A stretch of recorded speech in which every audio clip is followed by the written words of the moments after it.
প্রথম বাংলাদেশ আমার, শেষ বাংলাদেশ, জীবন বাংলাদেশ আমার, মরণ বাংলাদেশ।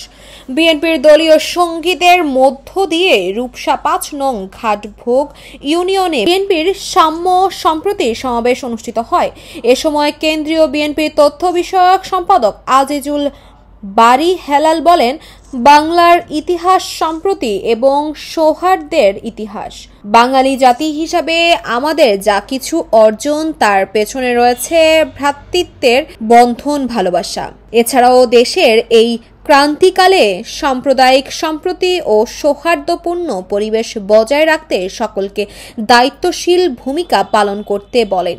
গত ৬ ডিসেম্বর রোজ শুক্রবার বিকালে রূপসা ঘাটভোগ ইউনিয়নের শিয়ালী মাধ্যমিক বিদ্যালয়ের মাঠে সম্প্রতি সমাবেশে প্রধান অতিথির বক্তব্য দেন তিনি। এছাড়াও অনুষ্ঠানে বিশেষ অতিথির বক্তব্য দেন জেলা বিএনপির সাবেক সদস্য সচিব মনিরুল হাসান বাপ্পি, সাবেক যুগ্ম আহ্বায়ক আবু হোসেন বাবু, জুলফিকার আলী জুলু, আব্দুল রশিদ শেখ, মোল্লা খায়রুল ইসলাম, এনামুল হক সজল, ইউনিয়ন বিএনপির আহ্বায়ক এস.এম.